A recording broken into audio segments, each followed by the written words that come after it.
Hi, I'm Jeff. This is Tropical Plants at 53 degrees north, and today we're going to have a look at one of my failures, or perhaps not quite a failure yet, but it's not so far off.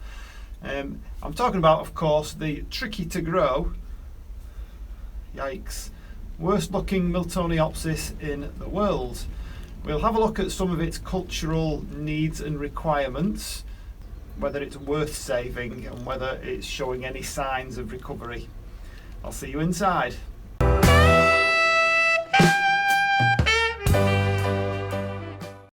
And we're in. Okay, so I've got my information today from the American Orchid Society. I figured, well, they should know what they're doing and what they're talking about.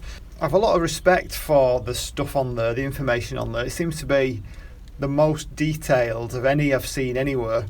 So I do get quite a lot from there. Now this article is from an article by a guy called Ned Nash from 1980, so it's a while back. But he seems to know what he's talking about, and he was part of a commercial growing enterprise at some point. So if he doesn't know what he's talking about, nobody will. The orchids that he grew, or amongst the orchids that he grew, were lots and lots of Miltoniopsis. So this is his advice based on years of growing experience. So I'm going to take his word as law, although as we know from growing orchids, and he's absolutely, upfront about this, these aren't a set of rules as such. This is his experience in his environment, and as we know with plants, it's very difficult to be absolutely specific. These are guidelines more than anything, and some people might have different ways of growing these things and be absolutely successful. So you've got to pick one, haven't you? So I've picked his, so I'm going to try his, and what I'm going to do is I'm going to tell you what his advice is, which should help you with yours if you've got any. I mean, clearly, I've gone wrong, haven't I? Quite clearly.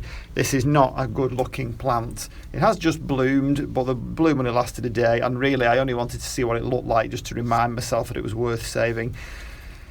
It's not looking very, very nice at the moment, and there's another bloom there that's about to blast. Another one that might come, but I really don't want them to. If they do come any higher, I'm going to cut them off. So I'm going to unpot this in a little while, and let's have a look, see if it's made any difference since I last repotted it. I'll tell you a little bit about it, tell you about its cultural requirements and what I should have done and what I didn't do, and kind of compare and contrast the two between his advice and what I actually did with it. It's a very windy day today, so if you hear that, you know what that is. We're 2nd of March at the moment. Sorry, 2nd of April. Still in lockdown. And I am going out to work. I am managing to do some work, but at the moment it's a day off for me, so I'm going to do some much needed repotting. So you can see what I've tried to do with this. Anyway, we'll come to that in a second. So anyway, this is the pansy orchid, Miltoniopsis, and apparently it was very, very popular in the 1800s, and there are lots of illustrations and photographs from that time of some wonderfully grown, multi-floral displays containing Miltoniopsis. So they clearly knew what they were doing with them. But they do have a reputation for being difficult. I mean, lots of people said to me, oh, Miltoniopsis, I don't even bother with those, they're tricky. And I think I know why they're tricky now. Not just because of this, but because of the information that I found out about them. I guess really I should have looked this up beforehand. But I was told that they were cool growers, which I'm going to come back to in a little while, because it's not quite as simple as it sounds. But they do have this reputation for not being an easy one to grow, but it's so worthwhile. There's so many gorgeous varieties, and the flowers are big and blousy and very, very attractive, and some of them are scented too. Ned Nash says most people kill their first few plants, so I maybe have another few to go yet. It's not dead yet, but it's not looking so far off. So that's from a commercial grower. That's what he reckons. Most people kill the first few plants. So we'll start with light requirements. So it needs good light, not direct sunlight, as with most plants, especially through glass. And his advice is not Cattleya type light. So we don't want really, really bright light. but also it's not an under the bench plant, so not shade either. So I mean, I think I can give it that in my greenhouse. I have a freestanding greenhouse, and it's not in the sun all day long, and parts of it are never in the sun, so I can more or less give it good light without it being directly, you know, in the line of fire, as it were. Direct sun will burn the leaves. This kind of bleached out look, where they're not really dark green, we don't want them yellow, but it's kind of like a really pale yellowy kind of a green colour. That's the colour that they should be, believe it or not. I know this one isn't a healthy looking one. That's because it's no roots, but we'll have a look at that in a minute, see whether it's decided to grow any or not. Temperatures, I'm only going to give you half the story on temperatures, and I'll come back to it at the end. Fog has just kicked in, so I will just hang on for that. Okay, so just to quickly recap, so light, I think I've given it the kind of light that it needs. Not direct sunlight, not under the bench shade, but nice bright light with, you know, shaded bright light or diffused bright light. Temperatures, it'll tolerate down to 10 degrees Celsius, that's 50 degrees Fahrenheit. I have had it down to about 7, however, it had already gone by then. You know, the roots were already rotted by then. I actually potted this back in end of September because the roots had gone. I also put all these holes in here because it just wasn't drying out, and you can see, I mean, I watered this a few days ago, so it had dried out. I also moved it over to the warmer side of my greenhouse, which again, I'm going to come to that in a minute. It's a pity I didn't actually write on here when I bought it. I think it was spring in 2019, it's now April 2020, but the roots started to rot probably from midsummer, which is a little odd really, but again, we'll try and analyse that in a second. So temperatures, nighttime temperatures, it'll tolerate down to 10 degrees Celsius if it's kept drier, but it prefers higher temperatures than that, so I would say a minimum of 12 during the nighttime. I'm going to come back to day temperatures. Humidity 50 to 70%. Well, I can definitely say it's had that. It's always had that. It's rarely less than 60% humidity in my greenhouse. We do get the odd summer, like a couple of years ago we had a really hot dry summer, but that is unusual. That's when the Gulf Stream moves northwards. Now at the moment, and for the past year and a half, it's been quite far south, and we've had lots and lots of rain and dull days, and the humidity has been high pretty much all the time. Watering, and this is one of the big problems with the watering. So watering can be tricky. So the information that Ned Nash gives you is that they like to be evenly moist. They don't want to dry out, but they don't like the feet in water either. So you want to get to the position where it's well drained, so maybe put it up on some stones, lots and lots of air around the roots, and he says you water it when you think that tomorrow it will be dry. So that's the kind of fine line that you walk in there. We don't want it to be absolutely soaking, sopping wet all the time. We want it to drain through, but we want a little bit of water retention. Now all these seem like a contrast to me. It's like, well, how can you have one but not the other? Well, I guess this is the fine line, and this is why lots of people kill the roots off. And I think that could possibly be one of my issues. When I first got this, I just kind of took the, back of a matchbox advice, which is they like to be moist. It's a cool grower, they like to be moist. Well, both of those myths, if you like, are blown out the water with his advice on it, Ned Nash's advice on this. So I suppose that takes you to the potting mix, because that also has an implication with the watering. So as far as the potting mix, he says you want something that's got to be water retentive but well drained at the same time. Now again, they seem opposite to each other, but you can have a bark mix that's well drained and allows the water to go through, but you can also have some perlite in there, which is good for aeration, but it also does keep hold of some moisture. Maybe a little bit of sphagnum as well. He recommends fine fir bark, which I haven't got, but he also says that the potting mix isn't overall the number one consideration. You can get away with various potting mixes. Now here I had bark and vermiculite because that's all I had, and really there's no reason why that shouldn't work. That's giving me both well drained and a little bit of water retention as well. So as far as watering goes, what you've got to really make sure you do is keep a very, very close eye on it, pick it up regularly, not to water it to the point that it's always wet. Like that, it's pointless watering that at the moment. I really need to keep my eye on it. And I think this kind of ties in with what I think the problem was.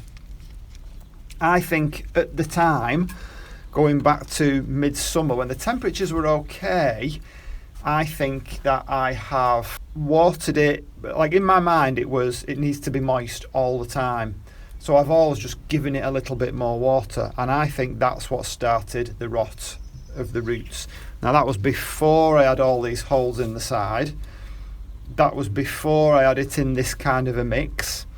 And it may be that Miltoniopsis are one of these that struggle to create new roots, but that's the first mistake I did with it.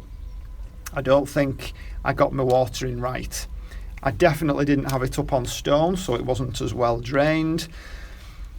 I think the other issue, and this is where I'm going to come back to temperature here, is that he says the critical factor is the daytime temperature. Now don't forget, this is generally known, or I've seen it written that it's a cool growing orchid.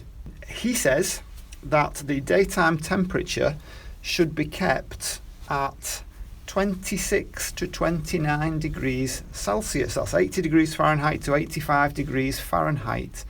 Now that for me is going to prove to be impossible. I can't keep the temperatures so high.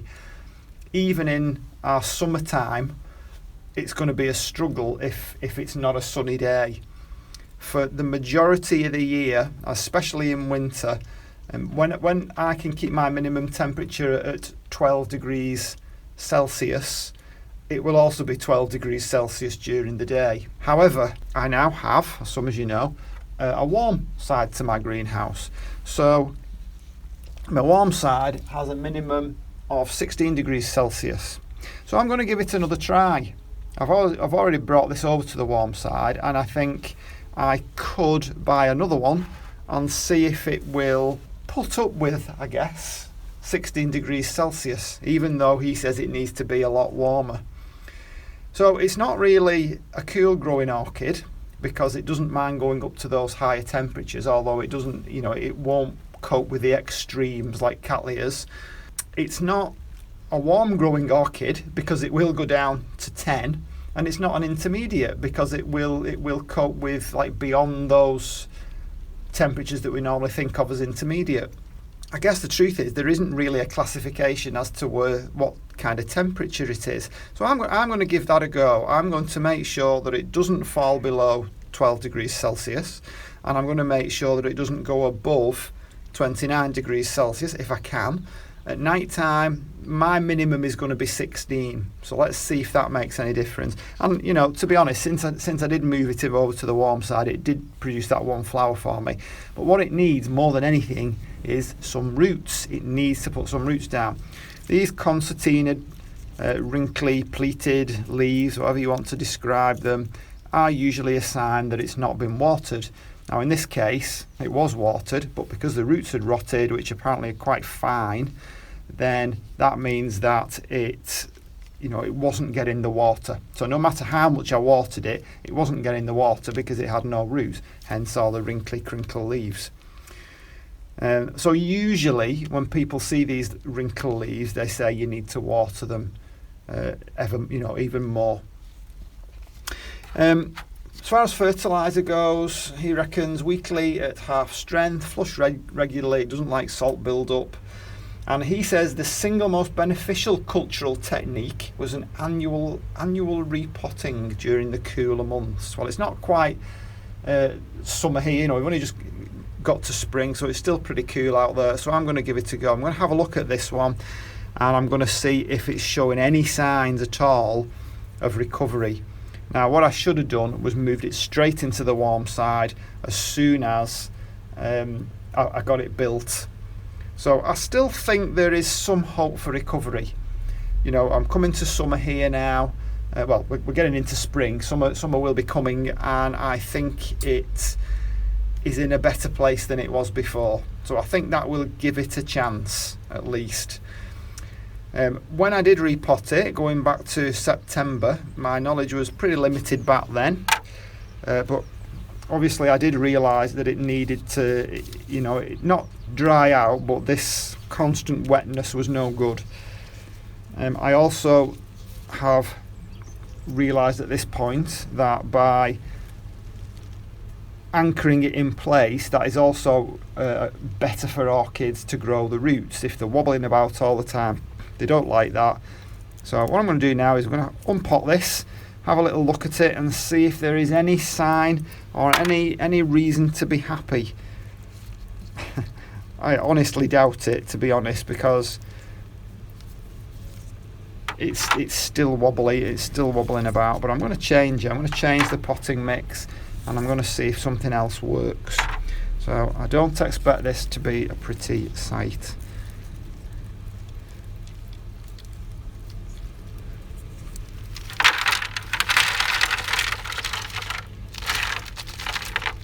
Okay, well, we'll start with this piece. So that is the new growth there. I've got quite a bit of dead stuff.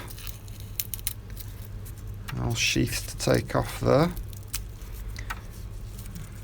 And I can't see anything there in terms of live roots.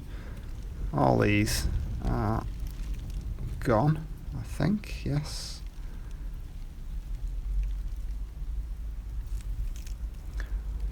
Now I left these on because I wasn't sure at the time, but they're definitely gone, so I might as well chop them off. But like I say, you know, they're in a warmer place now.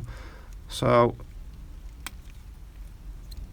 and it's seeing as it's tried to flower, that's usually the time when these things then put down roots, isn't it? So we can only hope. I'm going to try and anchor it a little bit better this time.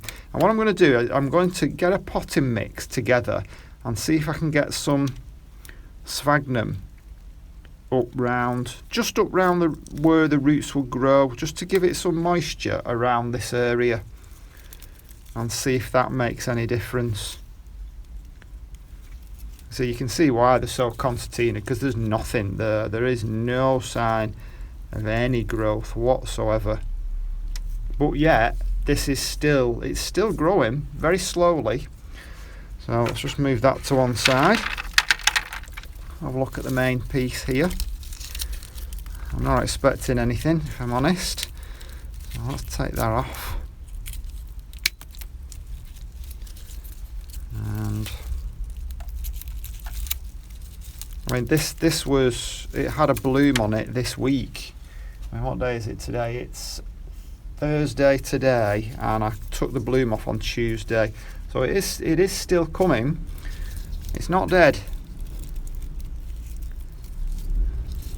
Goodness knows how. So again, all gone. Every single root.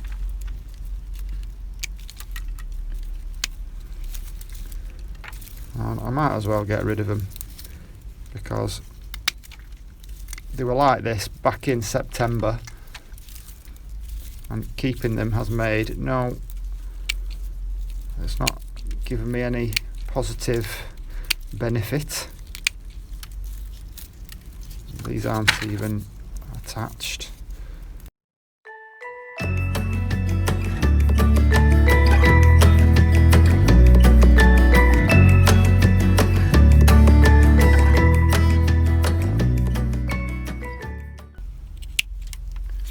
think I would consider it a real success. You know, if I could get this to grow, it would be really amazing. I think a real sense of satisfaction if I could. But the truth is, I can't. I am in the north of England, and I can recreate up to a certain degree the conditions, but I certainly can't recreate 26 degrees Fahrenheit, Celsius for the days for the most of the year. I just can't. We're way off that. So anyway, what I'm going to do, this mix was clearly just bark and a little bit of vermiculite. So I'm going to do a new mix, put a new mixture together. I'll let you have a look at it, and then we're going to try and get these together, and I'm going to put them in a smaller pot as well. That's something else I've learned along the way. That pot is way too big, especially when there's no roots in it. And let's see if that does anything. It should be a little bit easier to anchor as well. So I shall return with my mixture. Okay, and we're back. So what I'm going to try and do here, I've got a much smaller pot. It's got some holes around the bottom, holes underneath. Compare it to what it was actually in. So it's significantly smaller. This is, I don't know, what's that, about 8 centimetres. And I've got some sphagnum here. I'm not going to put loads of sphagnum in. I've got some perlite, and I've got the bark that this is the bark that I've got. I don't have the fine bark, so we're just going to have to work with what we've got. But as he says in his article, it shouldn't really make that much difference. We've got well drained, we've got a little bit of water retention. That should hopefully, especially the fact that I've got a smaller pot, that should help it to dry out better. So my plan is to somehow try and get a little bit of this sphagnum like round where you would get the roots, and let's see if that makes any difference, so that it's not going to completely dry out. So it might be a plan actually if I top it up and then wrap a little bit around there before putting them in there. How I'm going to anchor it down yet, I'm not really sure. So let's have a look and a go.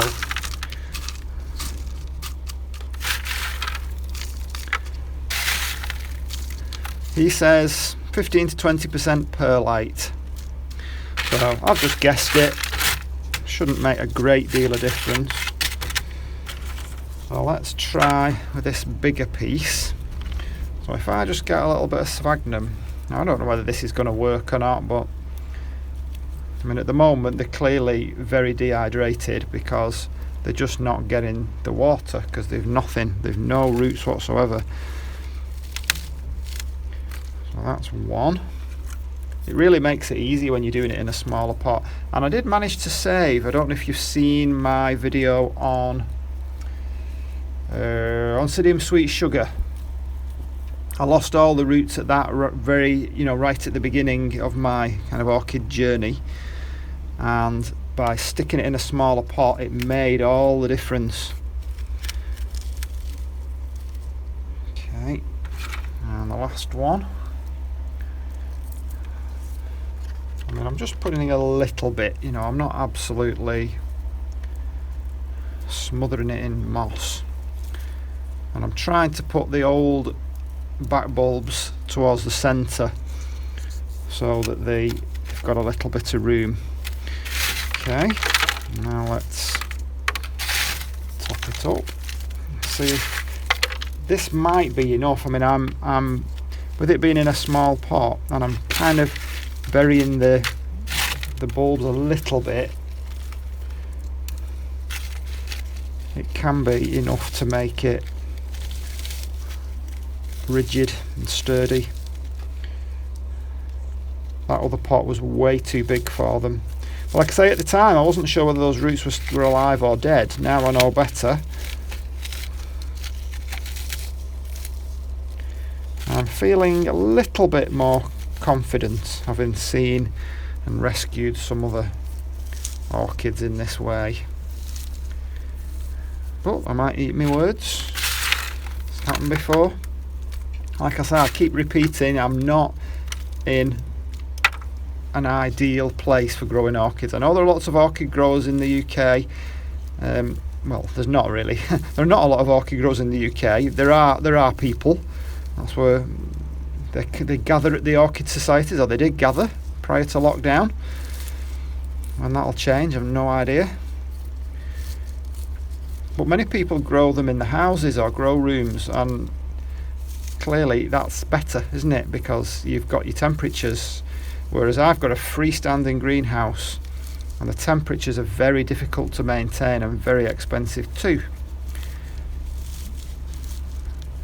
Right, well actually that's more rigid than they were before, without anything. That's oops, sorry, go off camera again. They're pretty rigid. They're as rigid as I can get away with. I've just buried the bulbs a little bit because I want to try and get them sturdy. Okay, so that's that. I think that's okay. I think they should be okay like that. But we'll see, won't we? And it's a work in progress. I will see what happens with it. Keep my eye on it. It's in a warmer place now. The temperatures will definitely be a lot warmer than they were in the cold end. Winter's over. Well, you wouldn't think that if you went outside today, but we are getting warmer temperatures in the day anyway than we were before. I'll give it a water. I will write out a new label for it, put what I've done on there.